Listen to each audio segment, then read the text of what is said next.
देश में एक ऐसा प्रधानमंत्री बैठा है जो आपके और हमारे ऐसा दिखता है। चाय वाले का बेटा, गरीब का आप इतिहास उठाकर देखिए, वही लोग गद्दी पे बैठे हैं जो किसी राजवंश से आते हैं। आप कह रहे हैं गरीब का बेटा। सुप्रिया श्रीनेट कांग्रेस की प्रवक्ता कहती है कि 10 लाख का सूट पहन के गरीब आदमी घूम रहे हैं। 10 लाख का सूट उनको नरेंद्र मोदी का दिखता है, पर नेहरू के वो शौक नहीं दिखते थे, वो सिगार नहीं दिखता था, वो काऊ की बीफ नहीं दिखती थी, वो टेबल पे सजा दिखता था। नरेंद्र मोदी 10 लाख का सूट पहनते हैं तो विश्व पटल पर भारत को रिप्रेजेंट करते हैं और ये दिखाते हैं कि भारत सपेरों का देश नहीं है।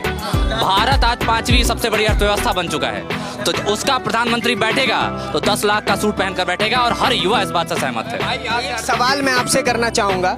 पांच ऐसे काम बताइए, 5 ऐसे काम बताइए जो बीजेपी के द्वारा अच्छे किए गए हो। ये बहुत बड़ा एक शब्द में सबसे पहले, अभी आप एक सवाल कर रहे थे कि मल्लिकार्जुन खड़गे ने कहा कि नरेंद्र मोदी सांप हैं।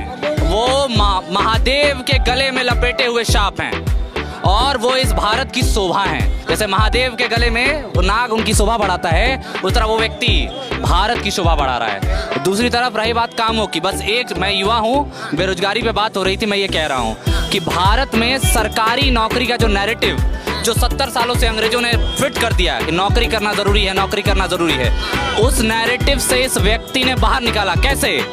इस देश में स्टार्टअप इंडिया के माध्यम से डिफरेंट यूनिकॉर्न्स को खड़ा किया गया। आज भारत में 100+ यूनिकॉर्न्स खड़े हो गए हैं। ये कब हुआ है? ये 2014 के बाद हुआ है। ये विपक्ष क्यों कहता है कि भाई साहब बेरोजगारी? अगर विपक्ष सही कहता तो भारत की दुर्दशा नहीं हुई होती। भारत चीन अलग नहीं हुआ होता, चीन के साथ वो चीन हमारा इंपॉर्टेंट लद्दाख लेके नहीं गया होता और पाकिस्तान का पीओके नहीं लेके गया होता। ये उसी विपक्ष की बेवकूफ़ियों का नतीजा है कि भारत आज भुगत रहा है। चलिए ठीक है। और एक सवाल लेना चाहूँगा। अभी कश्मीर के जो राज्यपाल थे उन्होंने एक बयान दिया है, आपको वो बयान पता है? जी।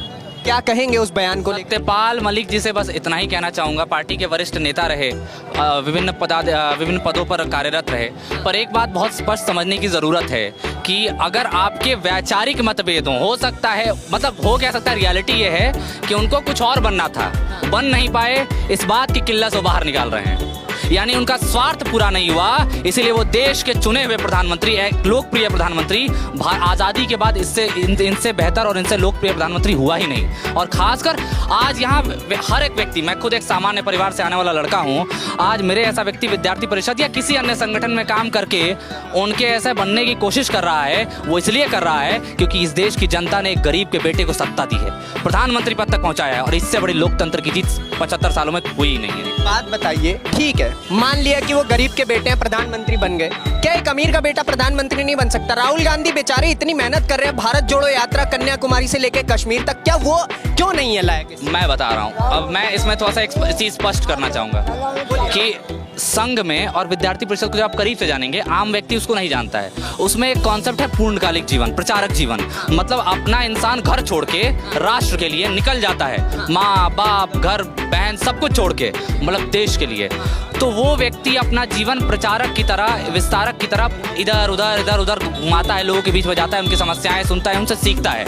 और दूसरी तरफ वो व्यक्ति जो राज सिंहासन पे पला है, इंडोनेशिया जाता है, बाली जाता है, बीचेस पे घूमता है, पार्टीज अटेंड करता है, नेपाल में अपने दोस्तों के साथ अय्याशियां करता है, वो व्यक्ति देश कैसे चलाएगा? जिस व्यक्ति को ये नहीं पता कि किसानी कैसे होती है, कहता है कि आलू को सोना बना दूंगा, ऐसे स्टेटमेंट्स देता है, वो देश का प्रधानमंत्री क्या बनेगा? वैश्विक पटल पर जाकर अमेरिका में आप भारत की बुराई करके आते हैं, और वहीं पर इंदिरा गांधी जी ने भी इवन कहा था अपने 70 के स्पीच में, जब उनसे पूछा गया कि भारत में दिक्कतें क्या हैं, तो उन्होंने कहा कि भारत की दिक्कतें मैं भारत के पटल पर चर्चा करूंगी, यहाँ पर आई हूँ तो भारत का रुख रखने आई हूँ। और वो व्यक्ति आज जाके भारत की बुराई विश्व पटल पर करके आता है। और वो भारत, आप कह रहे, यहाँ गरीबी की बात हो रही थी, ये नरेंद्र मोदी जी की कार्य क्षमता ही थी कि इस कोरोना काल, इतनी बड़ी महामारी में 132 करोड़ के देश में, जहाँ चाइना में चौथी वेव आई तो वहाँ बर्बादी का आलम पूरी दुनिया ने देखा, इस व्यक्ति ने लोगों को अनाज दिया, उत्तर प्रदेश जैसे सबसे ज्यादा पॉपुलेटेड राज्य में अनाज दिया, लोग बचे, और दुनिया को वैक्सीन बनाकर सबसे बड़ा संदेश दिया कि भारत अब बदल रहा है, इनोवेटिव भारत है ये। सवाल और लूंगा सर, आप संगठन की बात कर रहे थे, एक और संगठन है बजरंग दल, ठीक है, उसके ऊपर बैन लगाने के लिए कांग्रेस ने कहा है अपने पत्र में कि भाई साहब अगर हमारी सरकार बनेगी तो बजरंग दल पे लगेगा बैन। इसको लेके क्या कहना? इसको लेकर यही कहना है कि कांग्रेस कितनी गिरेगी और कितनी गिरेगी, यानी अपीजमेंट की राजनीति के लिए, कुछ एक धर्म समुदाय का तुष्टिकरण करने के लिए बजरंग दल तक का विरोध हो रहा है। वो दल जो स्वयंभू काम करता है, जो PFI के साथ तुलना हो रही है। एग्जैक्टली PFI जैसा संगठन जिसको भारत सरकार ने बैन किया, आज तक बैन नहीं था। PFI वो संगठन है जो युवाओं को ट्रेनिंग दे रहा है भारत के खिलाफ सहस्त्र विरोध करने के लिए, और दूसरा बजरंग दल जैसे लोग कार्यकर्ताओं को ट्रेनिंग देते हैं ताकि समाज में जो कुरीतियां फैल रही हैं, वेस्टर्नाइजेशन हो रहा है, उसमें भारतीय संस्कृति के भी गुण डाले जा सकें। तो उस आप दोनों को कंपेयर करके कहीं ना कहीं हिंदू धर्म का मजाक बना रहे हैं, और ये सिर्फ इसलिए हो रहा है ताकि कर्नाटका में 10 या 15% की आबादी वाला वो समुदाय जो बहुत शांतिप्रिय समुदाय है, उसका वोट लिया जा सके। यानी ये देश की जनता देख रही है और 2024 में इसका जवाब देगी। समुदायों की बात हुई है तो एक और सवाल लूंगा सर। भारतीय जनता पार्टी के ऊपर और नरेंद्र मोदी के ऊपर एक आरोप विपक्ष के द्वारा ये भी लगता है कि वो केवल और केवल एक धर्म समुदाय के लिए काम करते हैं और दूसरे धर्म समुदाय को टारगेट करते हैं। जी, अगर नरेंद्र मोदी सिर्फ एक धर्म समुदाय का काम करते तो 3 तलाक नहीं खत्म करते। एक धर्म में कुरीति थी, और ये मैं नहीं कह रहा, मैं एक रेफरेंस देके बात करता हूँ, मैं बहुत फैक्चुअली बातें करता हूँ।